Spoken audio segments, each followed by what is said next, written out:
besar setiamu, rahmat-Mu di dalam hidupku.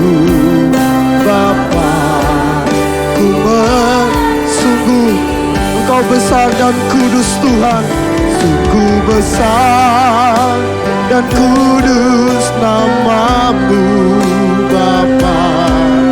Ku selalu puji nama-Mu.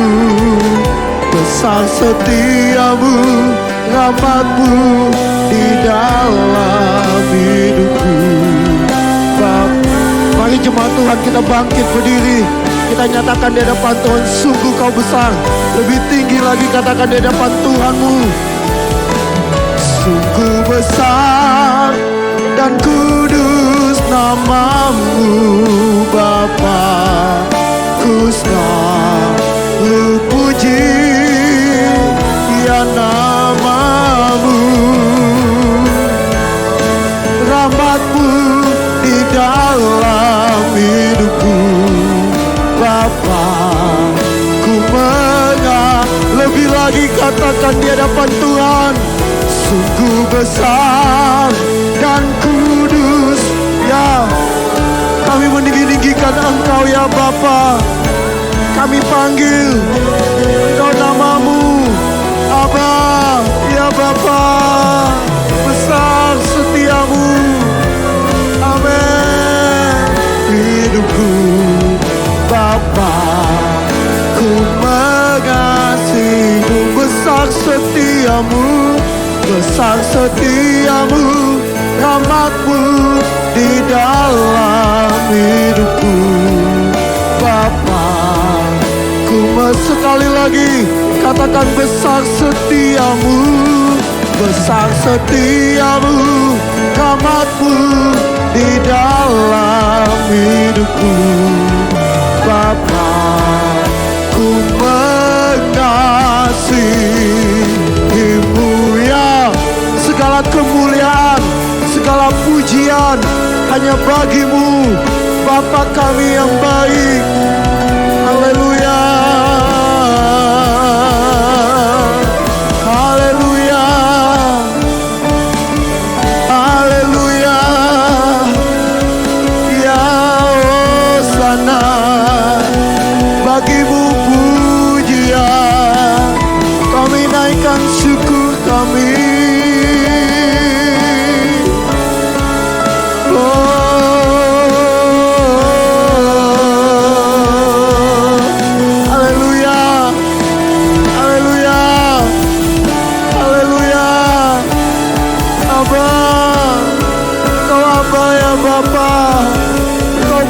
Kami yang baik.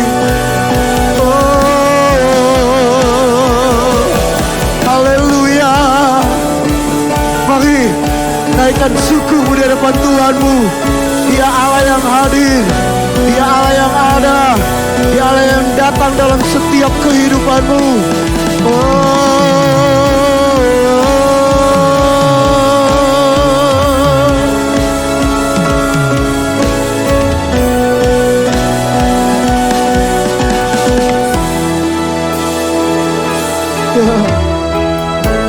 Terpujilah nama-Mu Tuhan. Terpujilah nama-Mu Yesus.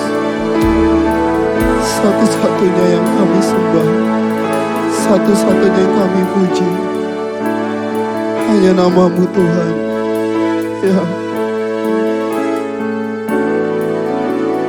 Terpujilah Tuhan Yesus, ditinggikan di atas pujian,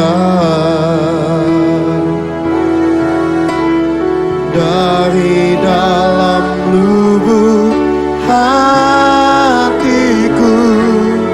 ku sujud dan berterima kasih. Terpujilah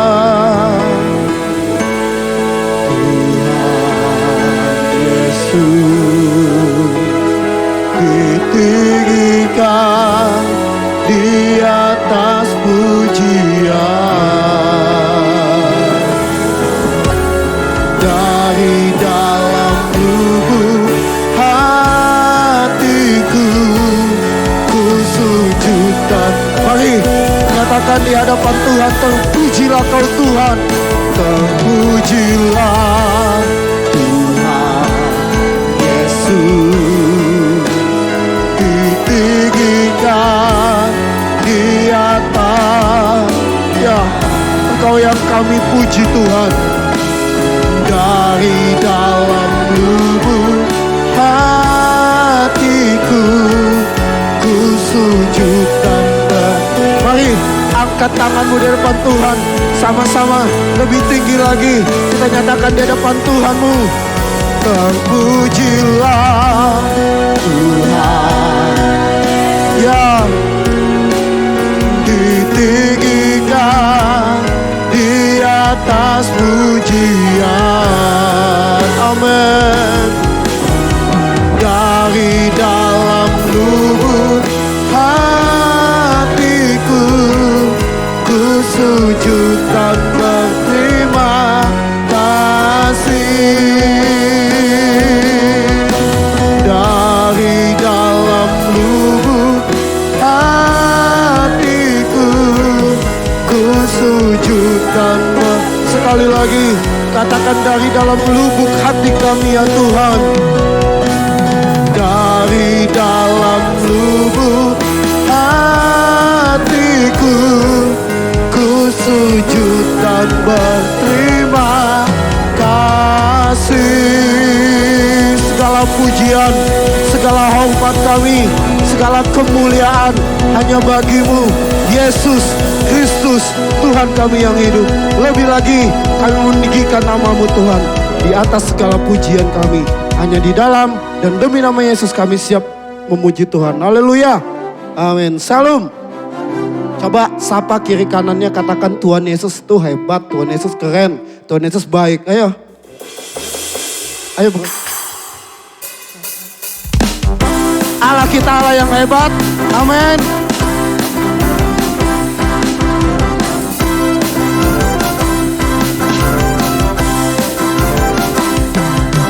Tuhan Raja Maha Besar. Amin. Mari datang menyembah Dia. Tuhan Raja Maha Besar. Mari datang menyembah Dia. Dia pencipta dunia ini, Dia membentuk gunung-gunung. Kehadiratnya datanglah, nyanyi bersyukur padanya. Dengan bersuka bernyanyilah, Dia batu keselamatan, puji Dia. Tuhan Raja Maha Besar. Haleluya. Sama-sama katakan, Tuhan Raja Maha Besar. Amin. Mari datang menyembah Dia. Tuhan Raja Maha Besar. Mari datang menyembah Dia. Ya, Dia pencipta dunia ini. Dia pencipta dunia ini. Dia membentuk gunung-gunung. Kehadiratnya datanglah, nyanyi bersyukur padanya. Dengan bersuka bernyanyilah, Dia batu keselamatan, puji Dia. Amin. Katakan, Dia pencipta dunia ini. Dia pencipta. Dia membentuk gunung-gunung. Kehadiratnya datanglah, nyanyi bersyukur. Sama-sama katakan, dengan bersuka Dia batu keselamatan, puji Dia. Tuhan Raja Maha Besar. Tuhan Raja Maha, Tuhan Raja Maha, Tuhan Raja Maha. Sama-sama yuk kita katakan, besar. Amin. Berikan kemuliaan yang terbaik. Lebih lagi untuk Tuhan. Haleluya. Sampaikan kiri kananmu, Tuhan Yesus kita baik, Allah kita sanggup. Ayo sambil senyum dong. Ya, sama-sama yuk. Allah sanggup segala. Lebih gede lagi dong suaranya. Selamanya tidak Allah kita sanggup melakukan. Saya mau dengar lagi jemaat Tuhan katakan Allah sanggup. Kuasa. Yuk, sekali lagi ya, Allah sanggup. Allah sanggup. Lebih kuat dong. Kita semua percaya Allah kita sanggup, amin. Selamanya tidak berubah. Allah sanggup dengan imanmu.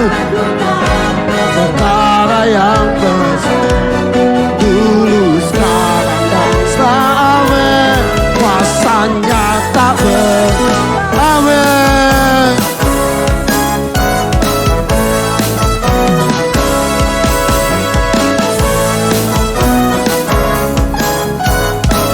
Sama-sama kita katakan, apa yang tak pernah dilihat, ya, dan tak pernah didengar telinga, yang tak pernah timbul di dalam hati semua. Amin. Sekali lagi, apa yang tak pernah dilihat oleh mata, apa yang tak pernah dilihat, ya, itu yang Tuhan sediakan. Didengar telinga, yang tak pernah timbul di dalam hati semua. Bagi yang mengasihi, sama-sama katakan dengan imanmu, Allah sanggup melakukan. Dulu, sekarang, dan selamanya kuasanya. Amin. Allah sanggup melakukan. Dulu, sekarang, dan selamanya kuasanya. Lebih tinggi lagi, katakan Allah sanggup segala perkara, sekarang sampai selamanya. Dengan imanmu katakan Allah sanggup melakukan perkara yang besar. Dulu, sekarang, dan selamanya kuasanya. Allah sanggup. Allah sanggup segala perkara. Dulu, sekarang, dan selamanya kuasanya berubah. Allah sanggup melakukan perkara yang besar. Dulu, sekarang, dan selamanya. Dulu, sekarang, dan selamanya. Dulu, sekarang. Sama-sama katakan, kuasanya tak berubah. Ya, berikan kemuliaan, segala pujian kami, segala hormat kami hanya bagimu, Yesus Kristus Tuhan kami. Silakan duduk kembali umat yang dikasihi oleh Tuhan. Engkau sanggup melakukan perkara yang besar Tuhan. Tiada satu pun yang mustahil bagimu Tuhan. Kami bersyukur memiliki Allah seperti-Mu. Kami sangat bersyukur memiliki Allah seperti-Mu. Engkau yang paling mengenal kami Tuhan. Engkau yang paling mengetahui kami. Terima kasih Tuhan. Terima kasih Yesus. Kami menikmati hadirat-Mu Tuhan. Kami sungguh menikmati hadirat-Mu Yesus. Terima kasih. hanya dekat kasih-Mu Bapa, jiwaku pun tentram. Engkau menerimaku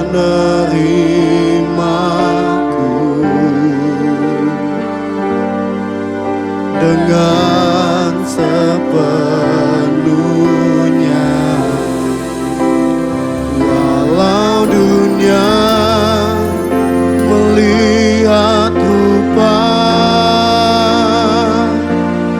namun Kau memandangku sampai ke dalam hatiku.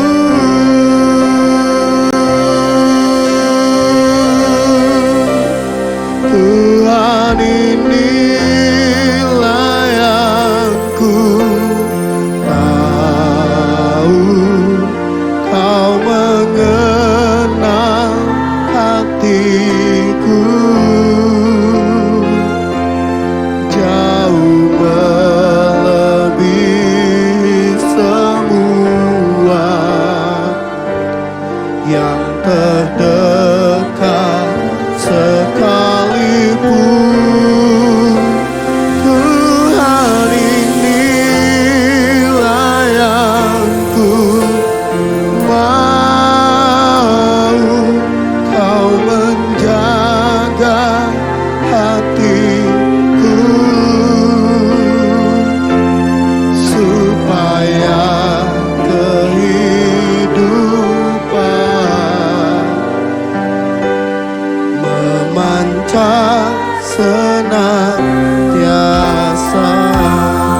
Ya, jadikan ini bukannya sekedar pujian, tapi ini jadi suara hati-Mu di hadapan Tuhan. Kita menyatakan Allah kita yang dekat, Allah yang mengenal hidup-Mu, hidupku. Mari nyatakan ini dalam setiap pujian dari dalam hati-Mu. Hanya dekat kasih-Mu, ya, jiwaku pun tenang. Amin Tuhan. Engkau menerimaku dengan sepenuhnya. Amin. Walau dunia melihat rupa, namun Kau memandangku sampai ke dalam hatiku. Ya Tuhan, ini yang ku tahu,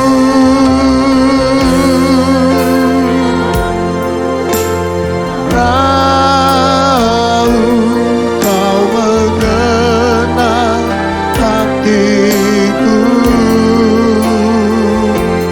jauh melebihi semua yang terdekat sekalipun. Tuhan, inilah yang ku mau, Kau menjaga hatiku supaya kehidupan memancar senantiasa. Tuhan, Tuhan, inilah yang ku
kasih Bapa.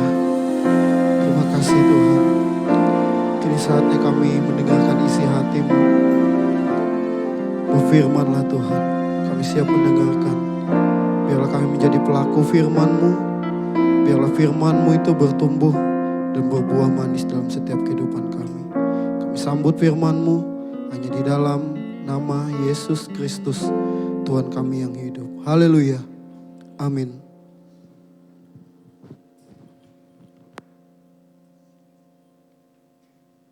Shalom. Apa kabar Bapak Ibu Saudara? Kita kedatangan tamu ya dari Wisma Kasih ya. Wisma Kasih ya. Selamat datang Wisma Kasih. Biar hidupkan penuh kasih ya. Oke, hari ini sama-sama kita pengen belajar ketika Tuhan terasa jauh dari Anda ya. Bapak Ibu Saudara, mungkin kita pernah ngalamin ya hal-hal seperti itu. Kita berdoa, kok doanya nggak dijawab-jawab Tuhan. Kita mungkin sudah berpuasa juga, tapi kayaknya kok nggak kunjung datang juga jawaban Tuhan. Kita mungkin sudah baca Alkitab, kita sudah rajin ke gereja, sudah ngelakuin banyak hal dalam kehidupan kita. Tapi kok kenyataannya Tuhan kok nggak jawab-jawab juga doa kita. Nah Bapak Ibu Saudara, hal-hal seperti itu kalau menurut perjalanan rohani itu biasa dan lazim ya. Jadi setiap perjalanan rohani memiliki bagian pasang surut dan ketika hal-hal mencapai titik terendahnya itu dikenal sebagai malam kelam jiwa. Meskipun tidak pernah mudah, malam kelam jiwa adalah bagian penting dari kebangkitan spiritual dan pasti akan mengajari kita beberapa pelajaran yang sulit. Jadi Bapak Ibu Saudara, nggak ada orang yang ngomong begini, saya mah rohani terus Pak, nggak pernah turun. Ya, saya pikir itu kayaknya bohong deh. Ya kan, jadi nggak ada lah namanya orang ngomong, saya lagi strong terus Pak, rohaninya lagi kenceng terus Pak, saya lagi di atas terus. Saya pikir nggak juga lah. Ya kan, jadi kita belajar jujur, ya kan. Nah justru di waktu-waktu itu kita bisa menyadari di masa-masa itu, di masa-masa kelam rohani itu kita menyadari bahwa kita butuh Tuhan. Ya kalau enggak Bapak Ibu Saudara, kita pasti nggak pernah menyadari. Kita dalam kondisi kita punya papa mama lagi hidup, kadang-kadang kita mengabaikan papa mama kita. Seakan-akan papa mama nggak penting dalam kehidupan kita. Tapi ketika papa mama sudah nggak ada, baru kita ngomong gini, aduh sedih nggak ada papa mama. Kita bisa nangis, kita bisa sedih, dan kita merasakan amat sangat membutuhkan papa mama. Itu manusia. Ya kan? Nah sama dalam hal kerohanian. Ada masa-masa tertentu dalam kehidupan kita yang Tuhan izinkan kita dalam titik rendah rohani kita. Kenapa? Karena kadang-kadang kita merasa begini, di tengah-tengah pelayanan, di tengah-tengah kita bekerja, di tengah apapun juga, seakan-akan kita tuh gak butuh Tuhan. Kita ngomong, kayaknya Tuhan gak ada, gak apa-apa deh. Saya masih bisa hidup, saya masih bisa melayani, saya masih bisa kerja, saya masih bisa buat banyak hal tanpa Tuhan. Nah maka itu Bapak Ibu Saudara, ada masa-masa yang Tuhan izinkan dalam kehidupan kita, yang mungkin kita ngomong sama Tuhan, kalau kita doanya gak dijawab lagi, kita ngomong Tuhan berapa lama lagi Tuhan aku harus ngalamin ini. Ya kan kita mungkin sudah berdoa, pengen punya harapan, pengen punya impian, kita ngomong sama Tuhan, berapa lama lagi Tuhan aku harus menunggu jawaban ini Tuhan. Aku udah gak sabar, aku udah gak tahan Tuhan. Ya, nah itu masa-masa yang dialami dalam kehidupan tokoh-tokoh agama juga, tokoh-tokoh Alkitab. Ya, salah satunya adalah Daud. Di dalam Mazmurnya dikatakan begini, Mazmur 13 ayat 1 sampai ke 6. Saya bacakan buat Bapak Ibu Saudara. Mazmur 13 ayat 1 sampai 6. Untuk pemimpin biduan Mazmur Daud. Berapa lama lagi Tuhan kau lupakan aku terus menerus? Berapa lama lagi kau sembunyikan wajah-Mu terhadap aku? Berapa lama lagi aku harus menaruh kekhawatiran dalam diriku dan bersedih hati sepanjang hari? Berapa lama lagi musuhku meninggikan diriku atasku? Nah Bapak Ibu Saudara, saya berhenti sebentar di sini. Ada 4 kali perkataan, berapa lama lagi Tuhan, di 2 ayat. Ini artinya benar-benar Daud tuh mengalami satu pergumulan, ketertekanan, depresi yang berat dalam kehidupan dia. Mungkin dia merasakan teman-teman meninggalkan kita, dikatakan berapa lama lagi Tuhan kau lupakan aku terus menerus. Dia ada doa-doa, dia sudah sungguh-sungguh, sudah serius. Mungkin Daud udah gak sabar. Ya kan, terus dikatakan lagi berapa lama lagi kau sembunyikan wajah-Mu terhadap aku. Kita doa gak kunjung ada jawaban. Seakan-akan gak nembus pintu surga, cuma berhenti di pelapon. Itu udah gak bisa ngapa-ngapain lagi. Dikatakan lagi ayat ketiga, dikatakan berapa lama lagi aku harus menaruh kekhawatiran dalam diriku dan bersedih hati sepanjang hari. Bapak Ibu bisa ngebayangin ya. Dikatakan aku harus menaruh kekhawatiran dalam diriku dan bersedih hati sepanjang hari. Ini benar-benar mengalami satu ketertekanan dalam kehidupannya. Kita mungkin belum pernah ngalamin hal-hal seperti itu yang dialami oleh Daud. Tapi kita bisa belajar dari Daud. Gimana kita ngalamin ketika kita ngalamin kekhawatiran, kita mau keluar pintu kita takut, kita mau ngapa-ngapain takut. Pokoknya seakan-akan gini, kalau saya keluar dari rumah ini saya mati. Wah, ngeri jadinya kan. Kalau saya keluar dari tempat ini saya nggak bisa ngapa-ngapain, saya tercekam segala macam, ngalamin kekhawatiran. Terus dikatakan lagi, berapa lama lagi musuhku meninggikan diri atasku. Ya kan, orang-orang menekan kita, dihina, diejek segala macam. Seakan-akan jangan keluar deh, kalau sampai keluar rumah, wah habis kita oleh mereka-mereka. Daud ngalamin satu ketakutan. Dia tanya, berapa lama lagi Tuhan? Namun kita pernah mengalami mungkin hal-hal yang berbeda dengan yang Daud alami. Ya kan, kita mungkin tanya sama Tuhan, berapa lama lagi Tuhan? Aku udah gak sabar, aku udah gak tahan Tuhan. Nah, Bapak Ibu Saudara, dikatakan ayat 4, pandanglah dan jawablah aku ya Tuhan Allahku, buatlah mataku bercahaya supaya jangan aku tertidur dan mati. Supaya musuhku jangan berkata aku telah mengalahkan dia dan lawan-lawanku bersorak-sorak apabila aku goyah. Tetapi aku kepada kasih setiamu, aku percaya hatiku bersorak-sorak. Karena penyelamatanmu, aku mau menyanyi untuk Tuhan karena ia telah berbuat baik kepadaku. Nah Bapak Ibu perhatiin, cuma 6 ayat. Di ayat kedua, ayat ketiga, ini satu ketakutan Daud sampai ketidaktahanan Daud sampai Tuhan ngomong berapa lama lagi Tuhan. Nah tapi Bapak Ibu perhatiin, nggak lama dari itu, ya kan nggak lama dari itu. Ketika ayat keempat, ayat kelima dikatakan ayat keenamnya, tetapi aku kepada kasih setiamu. Aku percaya hatiku bersorak-sorak karena penyelamatanmu. Aku mau menyanyi untuk Tuhan karena ia telah berbuat baik kepadaku. Artinya Bapak Ibu Saudara, Daud gak mau mengalami peristiwa-peristiwa itu lama-lama. Tapi Daud benar-benar ketika dia mengalami perjumpaan dengan Tuhan, ketika dia mengalami hubungan yang intim dengan Tuhan, ketika dia mengalami kembali keakraban dengan Tuhan, Daud dari posisinya yang tadi mengalami satu depresi, ketertekanan, dia menangis, dia berteriak kepada Tuhan, berapa lama lagi Tuhan? Sampai di ayat 6 dikatakan, tetapi aku kepada kasih setiamu, aku percaya. Nah Bapak Ibu Saudara, yang saya katakan tadi, semua orang pasti bisa ngalamin hal-hal seperti ini. Enggak ada orang yang namanya rohani terus naik terus, enggak ada.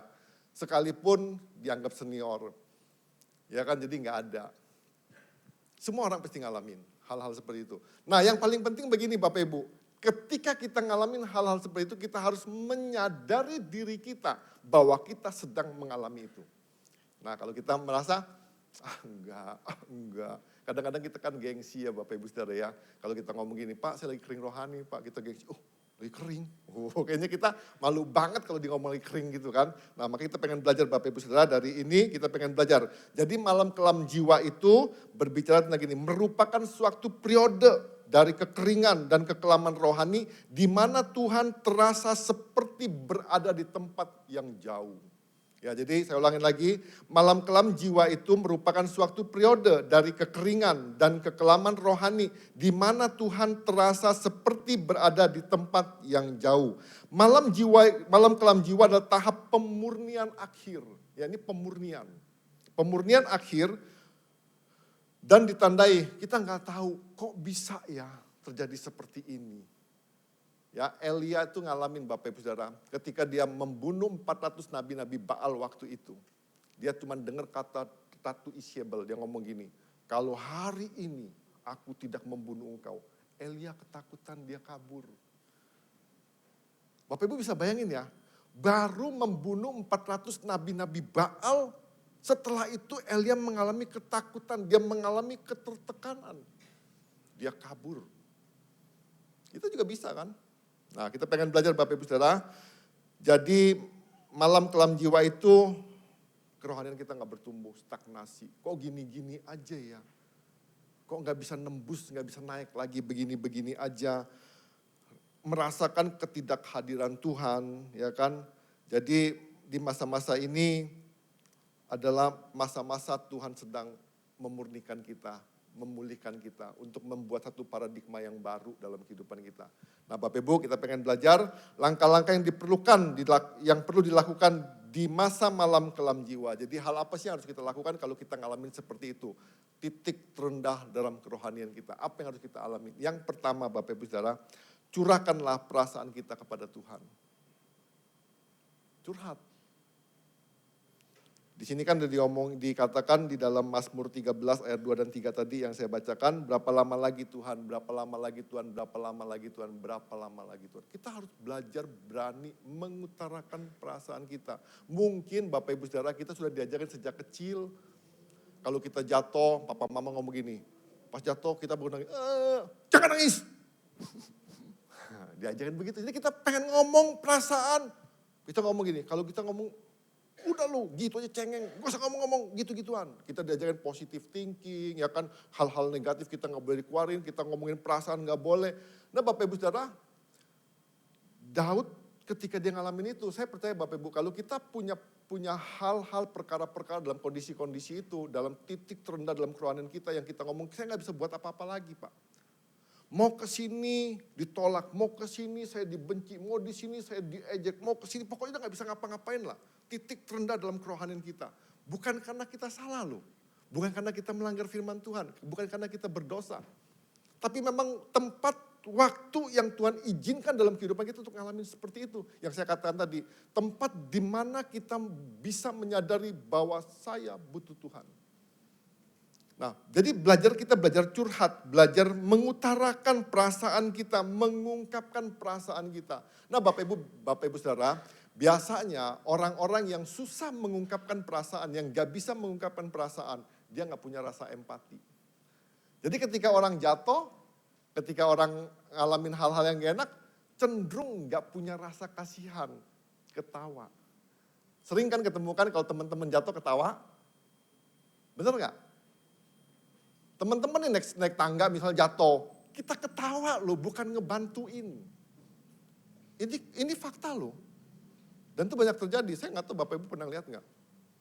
Dia ketawa. Ketika teman-teman gagal, dia ketawa. Nggak punya rasa kasihan itu nggak ada. Nah Bapak Ibu, keseimbangan antara sikap tabah sabar tadi, itu benar-benar perlu banget dan kemampuan untuk mencurahkan isi hati itu benar-benar penting dalam kehidupan kita. Supaya kita benar-benar bisa mengalami kelepasan, kelegaan. Ya, nah Bapak Ibu Saudara, yang saya katakan tadi, kita harus belajar curahin perasaan kita. Tapi saya cuma ingetin Bapak Ibu Saudara, jangan curahkan curhat-curhat kita ke sembarangan orang. Bapak Ibu bukan jadi lebih enak, lebih nyaman, lebih bertumbuh, Bapak Ibu lebih stres. Loh bener lah. Curahkan aja kepada Tuhan. Tuhan selalu pasang kupingnya 24 jam. Dan Tuhan itu jaga mulut. Udah benar. Kalau kita tuh gak jaga mulut loh. Kadang-kadang kita udah ngomongin. Jangan bilang siapa-siapa ya. Ini rahasia kita berdua. Rame. Udah ngomong loh padahal ini rahasia kita berdua. Makanya saya ngomong gini, kalau curhatlah kepada teman yang benar. Saya tetap saranin, curhatlah kepada Tuhan. Karena dia pribadi yang setia dan setia mendengarkannya. Ya, jadi jangan curhat ke siapa-siapa lah Bapak Ibu Saudara. Curhatlah kepada Tuhan. Nah Bapak Ibu Saudara yang saya katakan tadi. Perasaan Tuhan berada jauh dari diri kita itu dapat terjadi. Yang pertama karena kita melanggar firman Tuhan atau melakukan perbuatan dosa. Namun bisa jadi terjadi karena kita sedang mengalami malam kelam jiwa. Nah kita pengen belajar yang ini, bukan gara-gara dosa, bukan gara-gara melanggar firman Tuhan. Karena memang peristiwa ini Tuhan izinkan terjadi dalam kehidupan kita. Terjadi di mana mungkin kita sedang melayani sungguh-sungguh, kita sedang berdoa sungguh-sungguh, kita lagi naik-naiknya, kalau pelayanan kerja lagi naik-naiknya, kok bisa ya ngalamin titik terendah dalam kerohanian kita. Nah ini kita pengen belajar. Ya, kita pengen belajar. Yang pertama tadi kita belajar mencurahkan perasaan kita kepada Tuhan. Ya, itu yang pertama. Jadi Tuhan mengizinkan kita mengalami malam kelam jiwa dengan maksud supaya kita memahami tentang pentingnya relasi yang akrab dengan Tuhan dan mendorong kita semakin merindukan Tuhan. Nah, peristiwa-peristiwa itulah Bapak Ibu Saudara yang Tuhan izinkan yang saya katakan tadi, di mana kita menyadari bahwa kita butuh Tuhan. Ya, kalau kita nggak ngalamin seperti itu, saya percaya Bapak Ibu Saudara, pencarian kita kepada Tuhan, maaf, cuman ala kadarnya, sekedarnya. Tapi ketika Bapak Ibu butuh, Bapak Ibu akan cari Tuhan dengan sungguh-sungguh, apapun harganya, Bapak Ibu berani membayarnya. Yang kedua, Bapak Ibu Saudara, langkah-langkah yang perlu dilakukan di masa malam kelam jiwa yang kedua adalah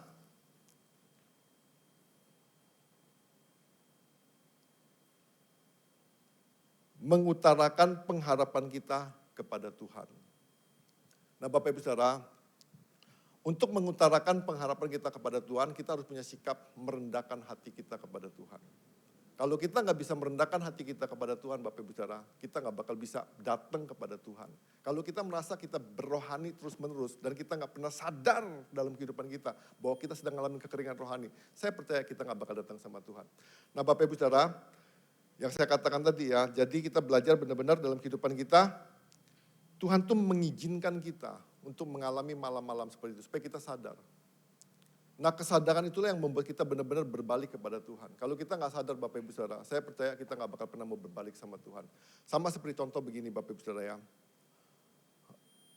Raja yang nggak bisa tidur beberapa hari. Ya raja nggak bisa tidur beberapa hari. Pegawainya ngomong begini, oh raja nggak bisa tidur ya, saya kasih resep. Dia ngomong gini, raja besok ke ladang. Nah di ladang itu raja kerja seperti pegawai-pegawai lainnya. Nyabit lah, nampuk rumput lah segala macam. Raja ikutin karena raja pengen punya banget pengen tidur. Nah akhirnya raja ngelakuin, 1 jam kemudian raja gak pernah kerja kan. Dia ngomong aduh capek. Pegawainya ngomong gini, raja pengen minum, gak boleh makan.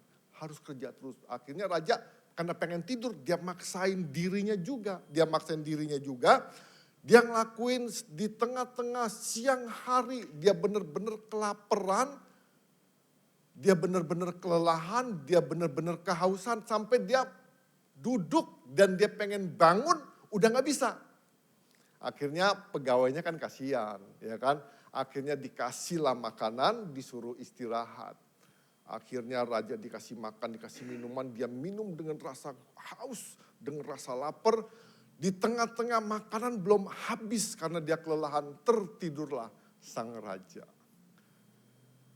Ketika raja bangun, raja sadar. Dia ngomong begini, tadi makannya makan apa? Kok aku lahap sekali? Kok aku bisa tidur? Tadi minumnya minum apa? Kok aku lega sekali? Nah Bapak Ibu Saudara, itu sama dalam kehidupan kita. Dikatakan dalam Amsal 27 ayat 7 dikatakan begini. Orang yang kenyang menginjak-injak madu, tetapi bagi orang yang lapar segala yang pahit pun terasa manis. Raja itu setiap hari dihidangin makanan yang enak-enak. Dia nggak pernah gubris lah, karena dia sudah biasa dengan seperti itu. Dikatakan orang yang kenyang menginjak-injak madu, artinya makanan yang mewah sekalipun nggak ada guna buat raja.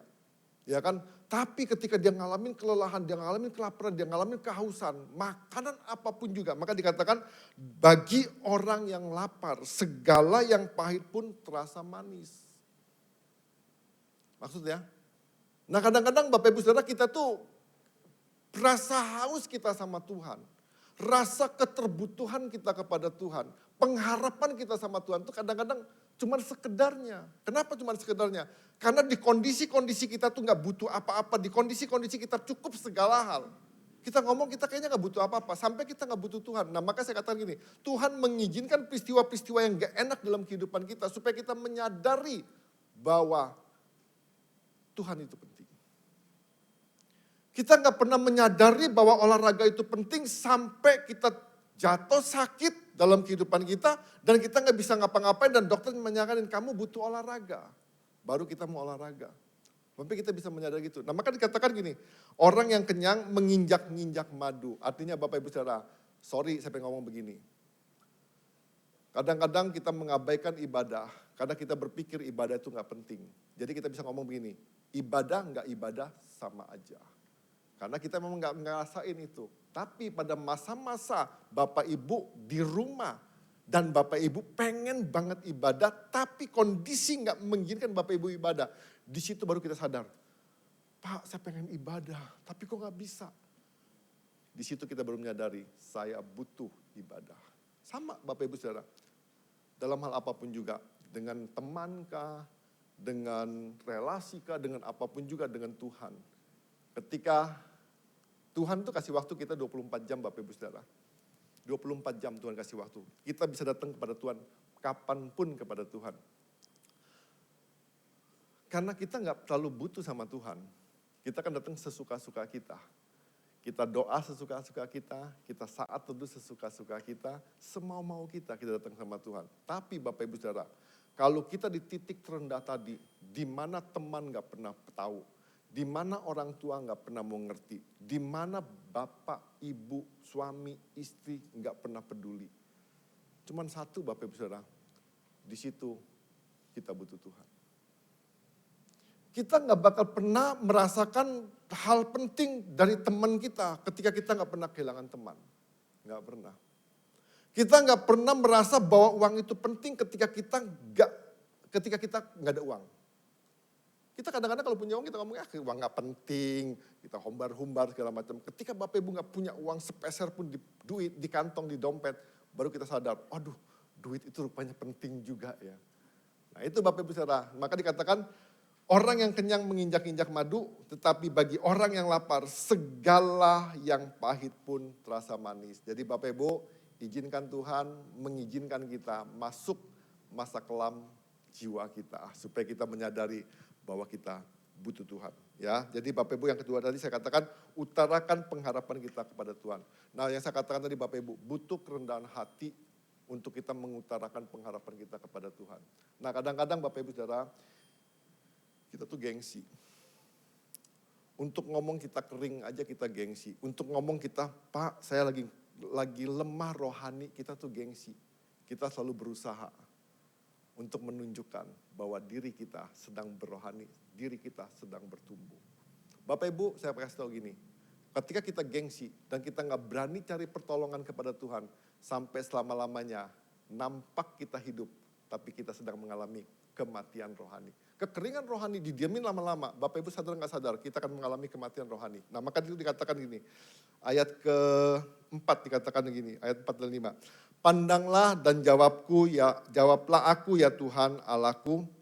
Buatlah mataku bercahaya supaya aku jangan tertidur dan mati. Supaya musuhku jangan berkata, aku telah mengalahkan dia dan lawan-lawanku bersorak-sorak apabila aku goyah. Bapak Ibu perhatiin dikatakan gini, di tengah-tengah kondisi seperti itu, Daud merendahkan diri dia, minta belas kasihan Tuhan, dia ngomong gini, Tuhan pandanglah dan jawablah aku. Satu kerendahan hati yang minta tolong benar-benar, Tuhan tolong lihat aku Tuhan, jawab persoalanku. Di tengah-tengah itu kita mau gak mau kita benar-benar merendahkan hati kita. Sama kalau kita minta datang kepada orang lain, minta tolong kepada siapapun juga, kepada siapa kita harus benar-benar merendahkan hati kita, mengakui kita sedang mengalami kesulitan. Kalau kita gak berani ngomong saya sedang sulit datang kepada orang lain, saya percaya kita gak bakal ditolong. Kalau kita gak berani merendahkan hati kita datang kepada Tuhan, saya percaya Tuhan gak bakal memandang kita, Tuhan gak akan menjawab kita. Karena kita merasa kita gagal, kita ngomong ini, siapa sih Tuhan? Gak perlu mandang aku, gak perlu jawab aku karena aku mampu. Nah dikatakan begini, buatlah mataku bercahaya supaya jangan aku tertidur dan mati. Bapak Ibu, mata itu pelita tubuh. Di Matius dikatakan begini, di Matius dikatakan mata adalah pelita tubuh. Jika matamu baik, teranglah seluruh tubuhmu. Dari mata aja kita bisa tahu Bapak Ibu Saudara, kita bohong apa gak bohong, kita jujur atau gak jujur, ya kan? Kelihatan. Dari mata aja kita bisa lihat loh, kita sehat atau gak sehat. Nah maka dikatakan gini, Daud ngomong begini. Daud ngomong, buatlah mataku bercahaya. Bapak Ibu pernah kan baca-baca buku atau baca-baca Alkitab atau nonton-nonton apalah kurang lebih sampai tertidur-tidur gini. Baca Alkitab sampai kayak tertidur bangun baru lihat aduh belum selesai baca Alkitab. Pernah gak? Oh hebat Bapak Ibu Saudara, luar biasa nih gak pernah terngantuk-ngantuk. Bapak Ibu kadang-kadang saya ngantuk. Tapi ketika saya menemukan satu bagian firman Tuhan yang benar-benar bisa melalakan mata saya loh. Benar-benar. Pas baca Alkitab itu kaget, wah luar biasa nih. Wah tambah gali, tambah temuin. Kantuk tuh hilang. Mata itu kayaknya berbinar-binar. Sama lah Bapak Ibu Saudara, kalau kita misalnya ikut undian Chandra misalnya. Pas ngelihat namanya tertulis di situ. Mata kita berbinar-binar. Wah kayaknya cahaya keluar. Saya waktu saya sekolah lulus di SMA negeri. Itu saya setengah gak percaya. Lulus yang benar. Karena saya waktu itu dalam kondisi badan saya gak sehat. Dalam kondisi gak sehat, jadi teman-teman yang liatin. Lulus katanya. Dalam kondisi gak sehat itu, saya bisa naik sepeda loh dari rumah ke sekolah 3 km dalam kondisi gak sehat. Kenapa saya bisa ngelakuin seperti itu? Karena saya katakan ini, wah mata saya itu kayaknya ngeliat sesuatu yang luar biasa. Gak mungkin punya masuk di situ, saya masuk di situ. Nah sama dalam kehidupan kita Bapak Ibu Saudara. Maka dikatakan gini, kenapa Daud minta Tuhan supaya matanya bercahaya? Nah ini bicara tentang gini, kalau mata kita bercahaya, ini bicara tentang iman kita kuat. Waktu iman kita kuat, kita berani melihat, kita berani mengalami, kita berani masuk di tengah-tengah kerendahan rohani tadi. Tapi kalau kita kalau mata kita nggak menemukan sesuatu hal yang membuat mata kita bercahaya, Bapak Ibu kita pasti tidur. Maka dikatakan gini, buatlah mataku bercahaya supaya jangan aku tertidur dan mati. Bapak Ibu perhatiin, hati-hati. Orang-orang, nih saya bukan nyinggung nih Bapak Ibu saya cuma nyindir aja. Hati-hati saya kasih tau gini, orang-orang yang ke gereja cuma numpang tidur di gereja. Ya gak apa-apa Bapak Ibu, saya gak salahin Bapak Ibu numpang tidur di sini, boleh-boleh aja. Tapi saya kasih tau gini, yang akhirnya bukan buat Bapak Ibu Saudara bertumbuh, tapi yang akhirnya membuat Bapak Ibu mati. Loh, bener loh. Gimana gak mati? Orang dengar firman Tuhan itu hidup, dia tidur. Ya kan? Syukur Bapak Ibu kalau masih doa berkat, amin, masih ada yang bangunin. Coba kalau Bapak Ibu dikerjain, dikunci di sini. bisa ngebayangin gak? Malam di sini sendirian. Wah ngeri Bapak Ibu, bisa nangis nanti di sini. Besok Bapak Ibu, udah begitu Bapak Ibu ngalamin apa? Mata tuh bercahaya. Besok waktu ibadah, dia tahu pernah punya pengalaman seperti itu. Besok ibadah dia melotot terus dia matanya gak mau tidur. Itu Bapak Ibu bisa buat mata kita melek. Beneran. Nah maka saya katakan gini. Di tengah-tengah buatlah mataku bercahaya tentang kuatkan iman. Daud belajar menguatkan imannya. Nah waktu imannya kuat, matanya pasti berani menatap sesuatu hal. Nah bicara juga tentang Tuhan buka jalan. Bapak Ibu, di tengah-tengah kita ngalamin kebuntuan, ketika kita ngalamin hal-hal yang enak dalam kehidupan kita, saya percaya gini, kadang-kadang kita kan suntuk dalam perjalanan, tapi ketika kita menemukan jalan baru yang indah, yang baik, yang luar biasa, mata itu langsung lihat sesuatu hal.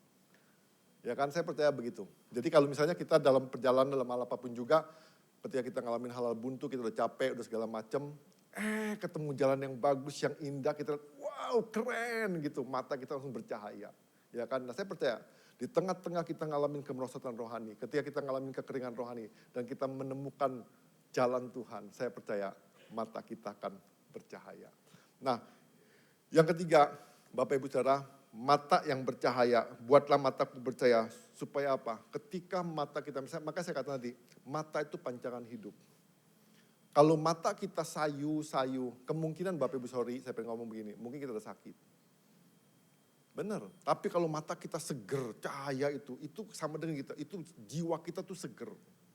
Menyegarkan jiwa kita. Nah jadi Daud tuh benar-benar gini, di tengah-tengah krisis yang dia alami, dia ngomong gini, bukalah mataku. Kenapa dia minta buka mata? Karena supaya dia bisa melihat kondisi dia yang sebenarnya. Di tengah-tengah kondisi dia yang sebenarnya, dia cuma minta tolong, Tuhan kuatkan imanku Tuhan. Di tengah-tengah dia gak bisa ngelihat apa-apa. Di tengah kegelapan itu dia gak bisa buat apa-apa. Dia minta tolong sama Tuhan. Tuhan tolong bimbing aku, tunjukkan aku jalan Tuhan. Di tengah-tengah dia mengalami depresi, ketertekanan, dia cuma minta tolong Tuhan. Tuhan segarkan jiwaku. Nah maka saya percaya Bapak Ibu Saudara, mata itu penting. Ya mata itu penting. Jadi Bapak Ibu harus berani merendahkan hati kita. Utarakan pengharapan kita kepada Tuhan. Jujur sama Tuhan.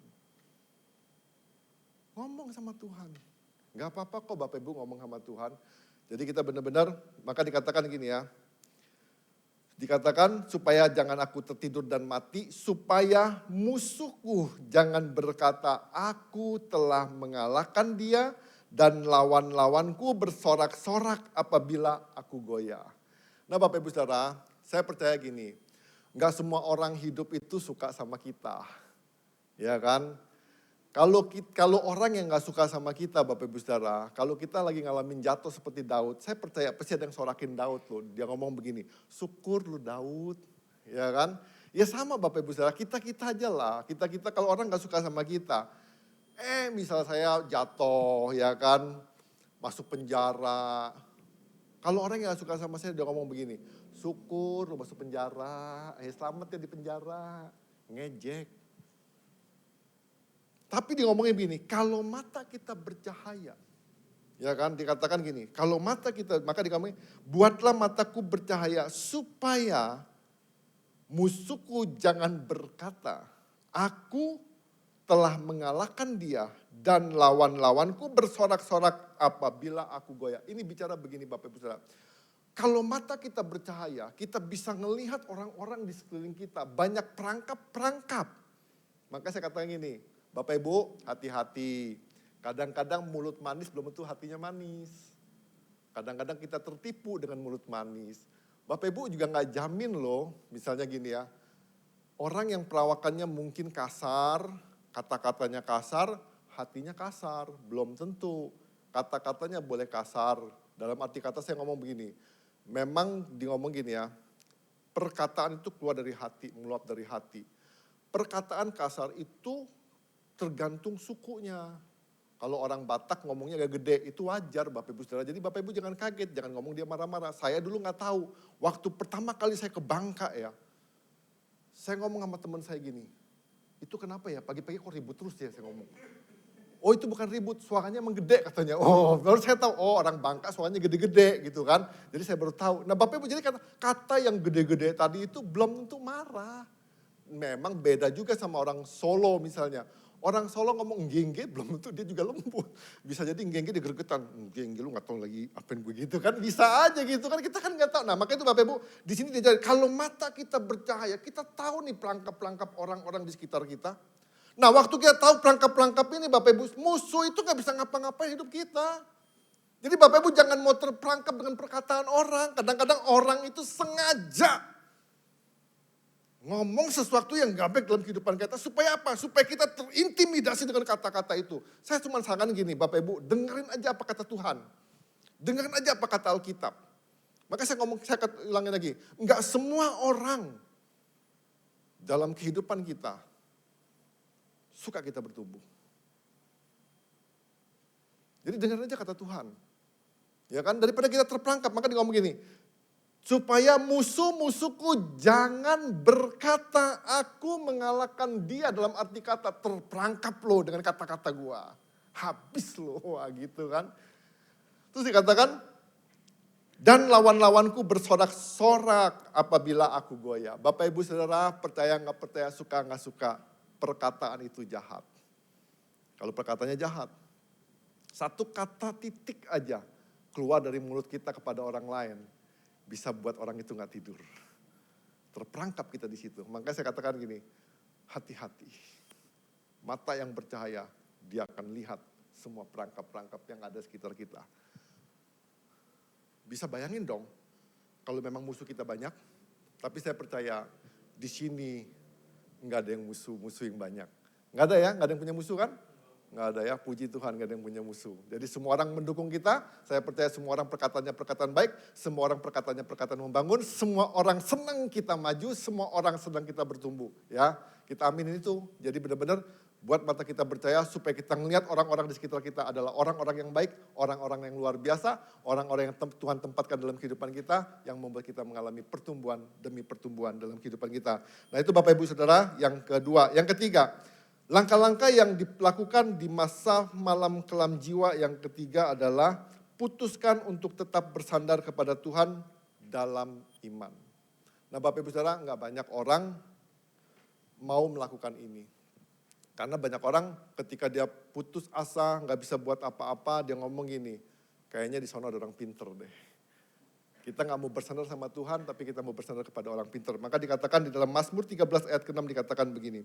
Tetapi aku kepada kasih setiamu aku percaya, hatiku bersorak-sorak karena penyelamatanmu. Aku mau menyanyi untuk Tuhan karena ia telah berbuat baik kepadaku. Bapak Ibu saya pengen tanya gini, siapa yang merasakan Tuhan pernah nggak berbuat baik dalam kehidupan kita?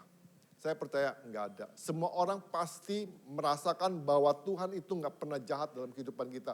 Semua orang pasti merasakan kebaikan Tuhan dalam kehidupan kita. Bapak Ibu sadar nggak sadar, kita masih ada tempat ini karena kebaikan Tuhan. Kita masih bisa makan, kita masih bisa bernafas, itu karena kebaikan Tuhan. Nah maka dikatakan Daud bernasar, dia katakan gini, aku mau menyanyi untuk Tuhan karena ia telah berbuat baik kepadaku. Di tengah-tengah kondisi itu ketika dia melihat dan dia menyadari keberadaan dia. Dan dia menemukan apa yang Tuhan sedang kerjakan dalam kehidupan dia. Dia bisa ngomong di ayat ke-6. Tetapi aku dikatakan gini, kepada kasih setiamu aku percaya. Bapak Ibu saya cuma ingetin, di masa-masa seperti itu Bapak Ibu nggak ada jalan lain untuk kita mengalami terobosan rohani dalam kehidupan kita. Saya pengen kasih tau gini, kepersepakatan dengan orang lain nggak buat kita mengalami terobosan dalam kerohanian kita. Tapi keseruan kita kepada Tuhan, itu yang membuat kita mengalami terobosan. Ada satu hamba Tuhan Bapak Ibu Saudara, dia mengalami hal seperti ini bukan karena dia berdosa, bukan dia karena jatuh dalam dosa. Dia punya jemaat besar, dia punya gereja besar, namanya cukup besar, tapi dia mengalami hal seperti ini dan dia menyadari, kenapa Tuhan kok saya ngalamin ini? Cuman satu yang lakuin, dia doa terus-terusan. Dia doa, dia doa, dia doa, dia doa. Sampai terobosan itu terjadi. Nah waktu terobosan terjadi itu Tuhan sedang pakai dia dengan perkara-perkara yang lebih besar. Dengan perkara-perkara yang lebih besar. Nah Bapak Ibu, saya percaya begini. Orang-orang yang Tuhan izinkan masuk masa kelam bagi jiwa adalah orang-orang yang Tuhan persiapkan. Karena apa? Karena Tuhan sedang memurnikan dia untuk dipakai Tuhan untuk tujuan Tuhan. Jadi Bapak Ibu bersyukur. Salah satunya John of the Cross. Dia punya puisi begini. John of the Cross itu bapak pembaruan gereja Bapak Ibu Saudara. Di zaman waktu itu ketika dia mau membawa satu pembaruan gereja, tokoh-tokoh pembaruan gereja waktu itu menolak dia dengan pembaruan dia. Sampai akhirnya dia harus masuk penjara. Di tengah-tengah penjara itu dia mengalami kesendirian. Dia gak bisa ngapa-ngapain, dia cuma berseru sama Tuhan. Nah salah satu puisinya diomongin begini. Bapak Ibu kalau melihat lengkap puisinya, Bapak Ibu bisa searching di Google. Dikatakan gini, aku terus bertahan, terhilang dalam kelupaan. Wajahku bersandar pada sang kekasih. Dikatakan gini, aku terus bertahan di dalam penjara, terhilang dalam kelupaan. Sampai orang-orang benar-benar udah gak peduli sama dia. Wajahku bersandar pada sang kekasih, bicara tentang Tuhan. Dikatakan semuanya berhenti dan aku mengabaikan diriku. Sampai dia sendiri mengabaikan diri dia. Sampai dia sendiri merasa dia pengen buang diri dia. Dikatakan meninggalkan kekhawatiranku terlupa di antara bunga-bunga bakung.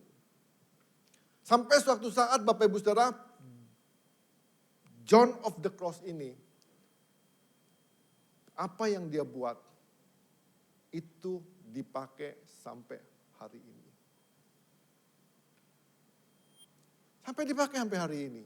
Nanti saya percaya gini Bapak Ibu Saudara, ada masa-masa yang memang Tuhan izinkan kita tuh ngalamin kekeringan banget dalam kehidupan kita. Masa dimana kita ngalamin kayaknya mau buat ini gak bisa, mau buat itu gak bisa, pengen ngelakuin ini gak bisa. Pokoknya dalam kebingungan, dalam hal gak bisa ngapa-ngapain. Tapi itu waktu dimana kita doa. Ngalamin terobosan dalam kerohanian kita. Ya jadi Bapak Ibu Saudara, kita belajar di dalam masa kelam jiwa, jangan kita menyerah kepada keadaan maupun perasaan kita. Perasaan selalu ngomong gini, sudah lu mundur aja, lu gak kuat. Ya kan, sudah lalu gak usah terlalu aktif, lu gak kuat. Udah lalu gak usah buat aneh-aneh, lu gak usah buat perubahan, lu gak usah buat pembaruan. Sudah lu diem aja. Itu perasaan. Ya kan, lu dicuekin, lu diacuin, lihat lu semua orang gak hargain lu, semua orang gak bela lu semua gitu.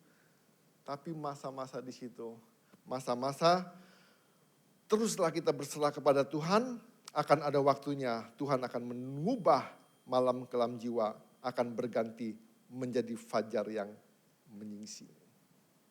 Di Bapak Ibu Saudara, masa-masa itu memang masa-masa gak enak. Tapi masa-masa itu, masa-masa di mana kita punya kesempatan untuk melihat kemuliaan Tuhan. Yesus itu ngalamin ketika dia disalib. Dia ngomong gini, Bapakku, Bapakku, kenapa engkau meninggalkan aku? Di Taman Getsemani, semuanya juga dia ngalamin sampai dikatakan apa?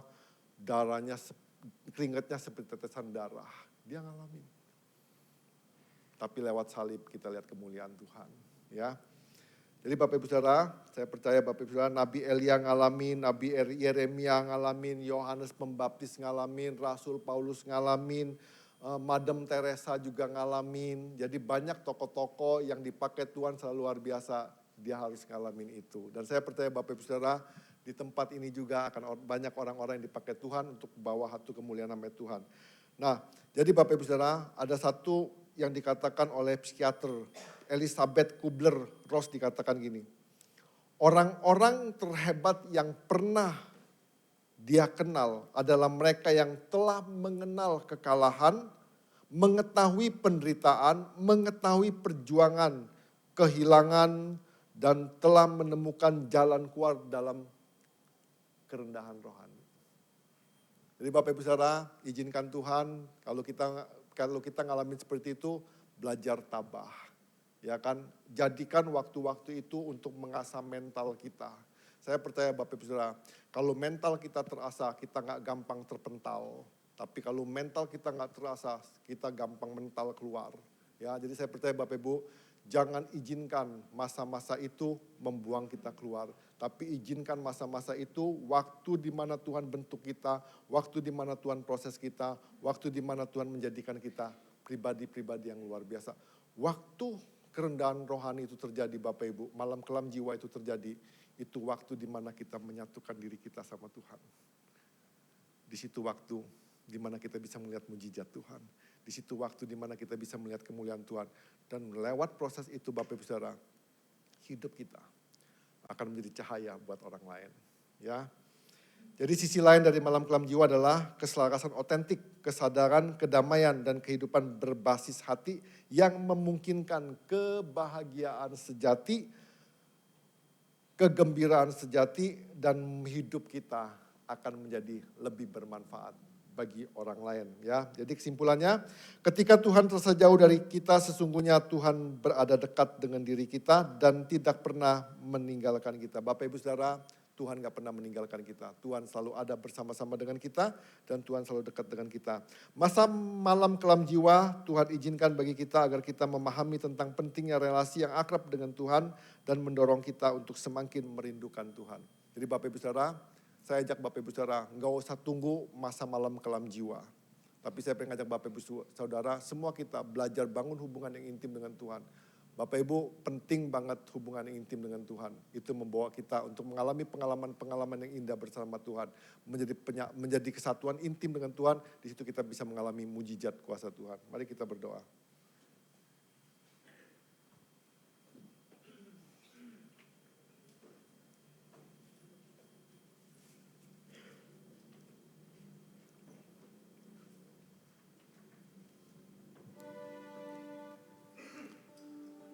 Terima kasih Tuhan Yesus. Jika kita mengalami titik tergelap dalam perjalanan rohani kita, tetaplah yakin bahwa hal itu gak pernah buat kita sia-sia. Tapi di situ kita belajar banyak hal-hal yang mungkin sulit yang kita bisa pahami, yang bisa kita mengerti. Tapi Tuhan sedang bentuk kita, Tuhan sedang jadikan kita, Tuhan sedang proses kita menjadi bencana yang indah, bencana yang baik. Di situ kita mengalami pemurnian yang luar biasa dalam kehidupan kita, sehingga kita menjadi pribadi yang seutuhnya.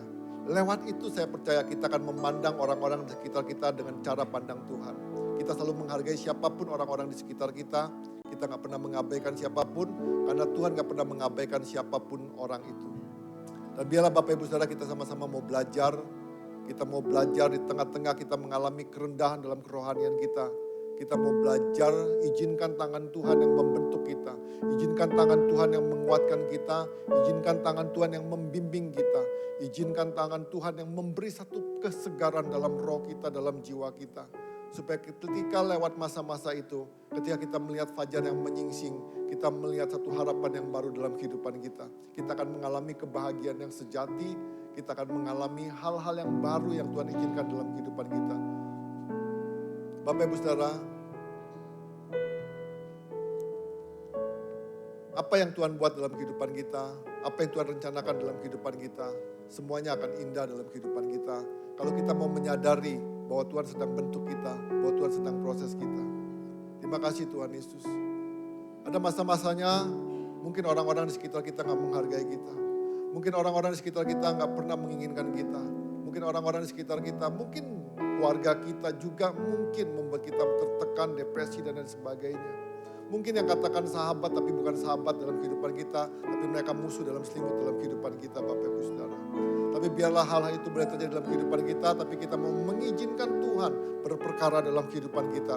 Kita mau mengizinkan Tuhan, biarlah peristiwa-peristiwa itu menjadi bagian proses di mana Tuhan membentuk kita, menjadikan kita bejana-bejana yang mulia, bejana-bejana bagi kehormatan nama Tuhan.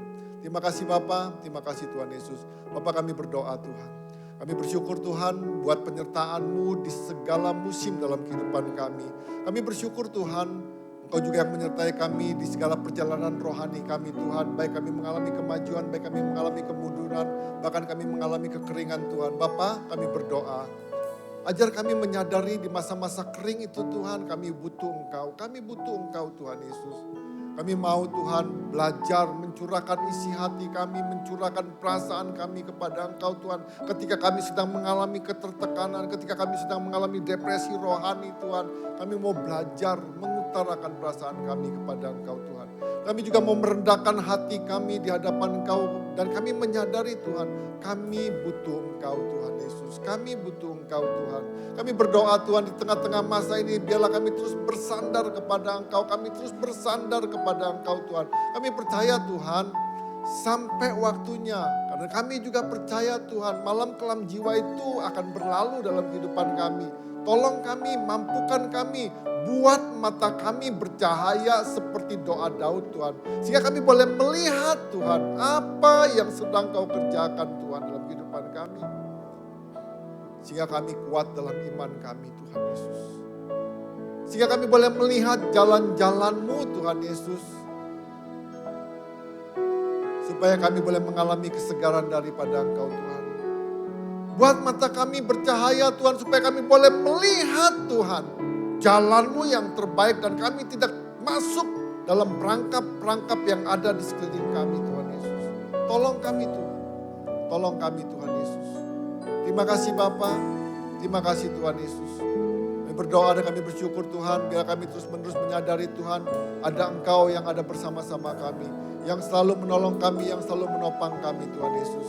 Terima kasih Bapa, kami berdoa Tuhan, biarlah kebenaran firman-Mu Tuhan, terus Tuhan ada dalam hati kami. Dan kami percaya Tuhan firman ini hidup, firman ini berkuasa Tuhan. Biarlah firman ini yang berbicara lebih lagi bagi setiap kami. Firman ini yang menolong kami untuk mengalami satu pembaharuan dalam kehidupan kami Tuhan Yesus. Dan kami percaya Tuhan, ketika kami bersama-sama dengan Engkau, ketika kami bergaul intim dengan Engkau, ketika kami akrab dengan Engkau, ketika kami bersekutu dengan Engkau Tuhan, hidup kami gak sama lagi dengan hari-hari yang lalu Tuhan Yesus. Terima kasih Bapa, terima kasih Tuhan Yesus. Terima kasih Bapa, kami mengucap syukur buat semuanya Tuhan. Dalam nama Yesus Tuhan kami berdoa, kami mengucap syukur. Setiap kita yang mau terus berapi-api dalam Tuhan berkata, amin, terus berkati. Iya, kita semua diberkati oleh firman Tuhan, amin. Nggak ada suaranya, amin.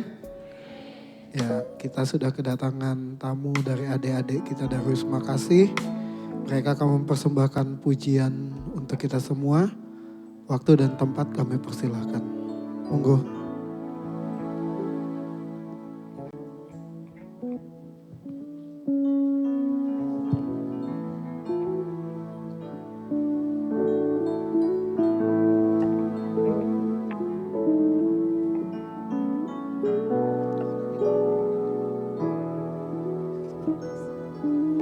Ya, mari naik ke atas panggung.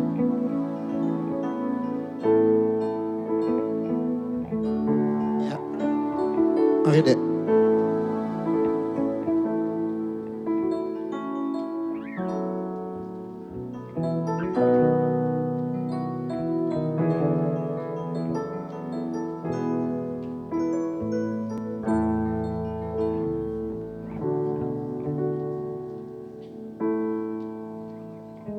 Ya, lebih ke ujung lagi.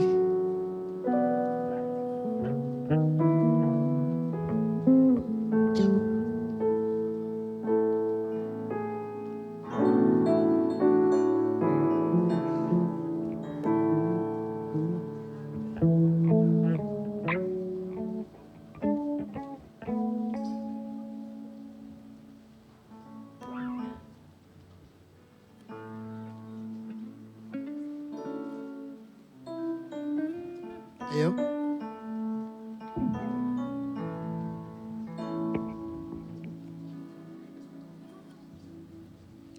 Boleh geser lagi adek? Iya.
Berikan tepuk tangan untuk adik-adik kita.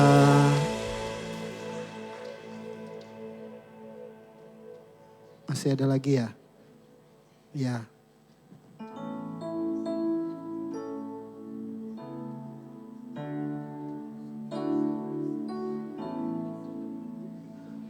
Oh sudah. Berikan tepuk tangan sekali lagi untuk adik-adik kita yang luar biasa ini. Mereka adalah penerus-penerus gereja, cantik-cantik, ganteng-ganteng. Terima kasih buat pujian indahnya. Luar biasa sekali. Terima kasih adik. Terima kasih. Ya.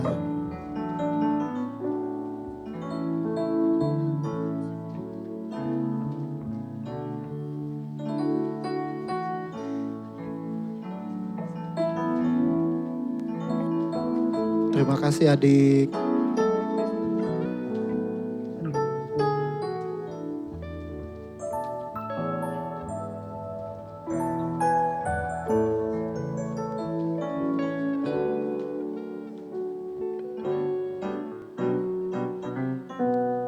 Ya luar biasa sekali. Sekali lagi dong kasih tepuk tangan untuk adik-adik kita yang luar biasa ini.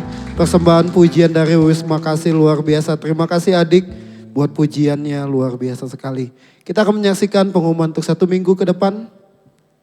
Demikian pengumuman untuk minggu ke-5 di bulan Juli.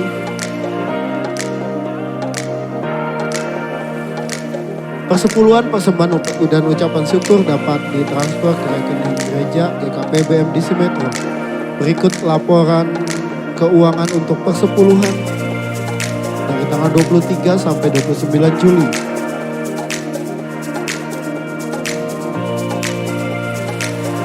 Ya, laporan keuangan untuk persembahan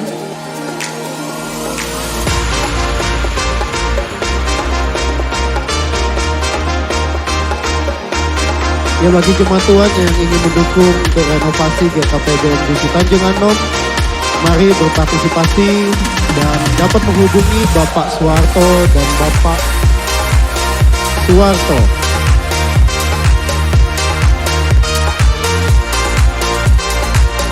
Selamat ulang tahun untuk minggu ini kami ucapkan kepada Ibu Suwani, Ibu Aling. Di minggu ini Tuhan memberkati.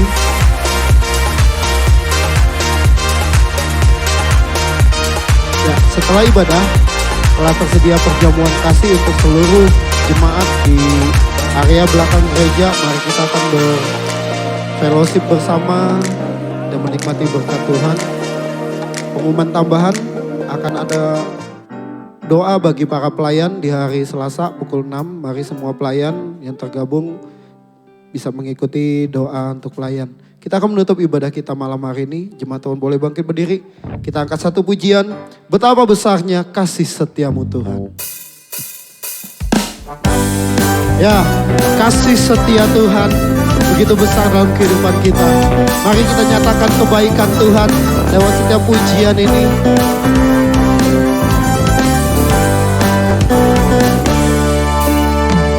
Betapa dalamnya kasih setiamu, betapa besarnya kebaikanmu, hidupku dipenuhi kemuliaanmu, indahnya oh Yesus Tuhanku. Betapa dalamnya kasih, betapa besarnya kebaikanmu, hidupku dipenuhi kemuliaanmu, indahnya oh Yesus Tuhanku. Sempurnalah kehidupanku sejak kau hadir dalam hatiku. Kau perhatikanku setiap waktu.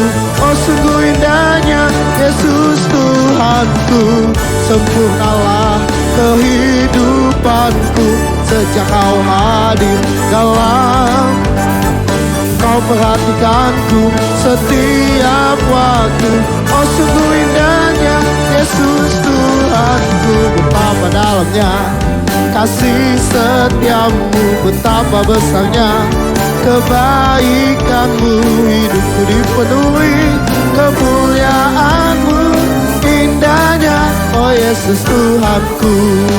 Indahnya, oh Yesus Tuhanku. Indahnya, oh Yesus Tuhanku.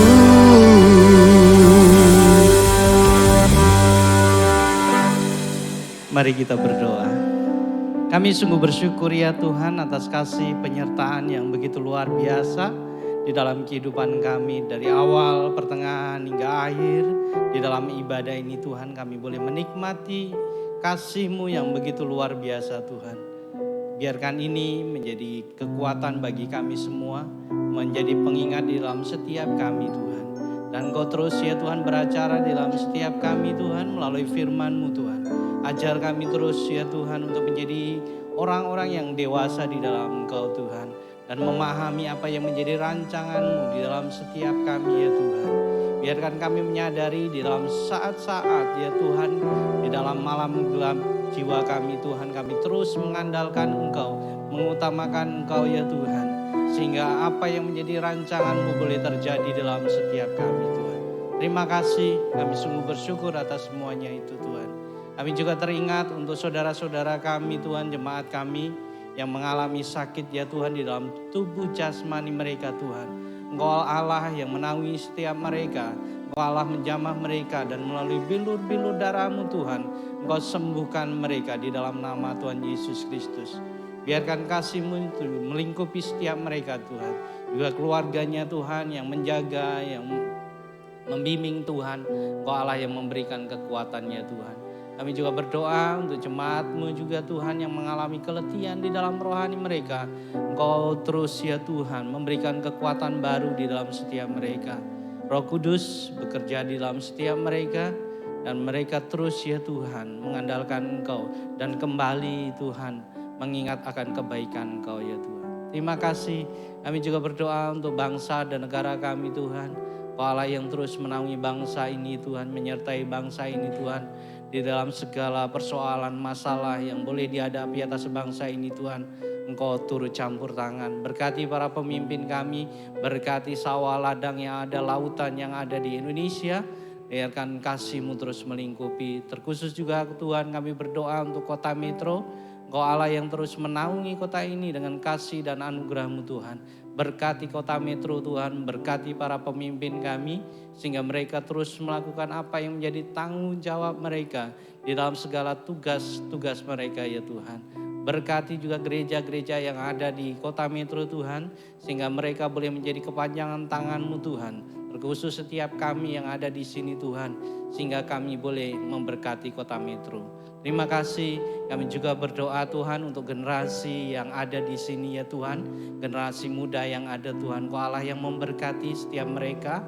Karena mereka adalah tunas-tunas baru yang akan berkembang dan menjadi generasi yang menyukakan Engkau Tuhan. Berkati setiap generasi yang ada di sini ya Tuhan, generasi muda-Mu Tuhan. Sehingga terus memuliakan Engkau, mengandalkan Engkau Tuhan.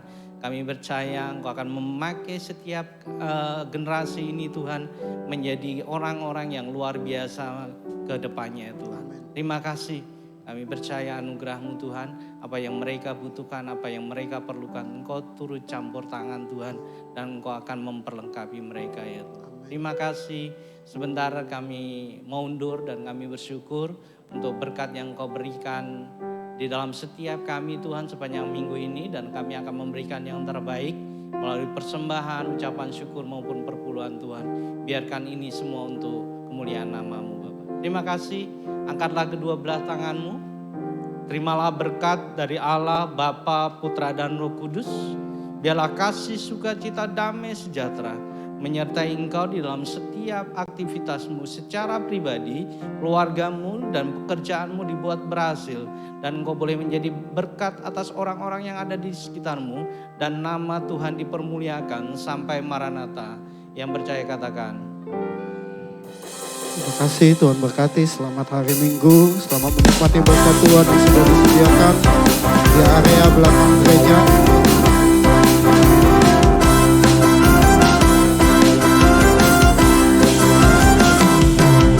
Tuhan Raja Maha Besar, mari datang menyembah Dia. Tuhan Raja Maha Besar. Mari datang menyembah Dia. Dia pencipta dunia ini. Dia membentuk gunung-gunung.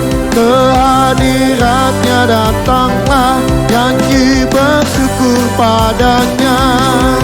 Dengan bersuka bernyanyilah, Dia batu keselamatan. Puji Dia Tuhan Raja Maha Besar.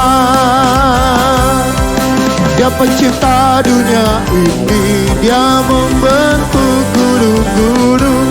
Kehadiratnya datanglah, nyanyi bersyukur padanya. Dengan bersuka bernyanyilah, Dia batu keselamatan. Puji Dia Tuhan Raja Maha Besar.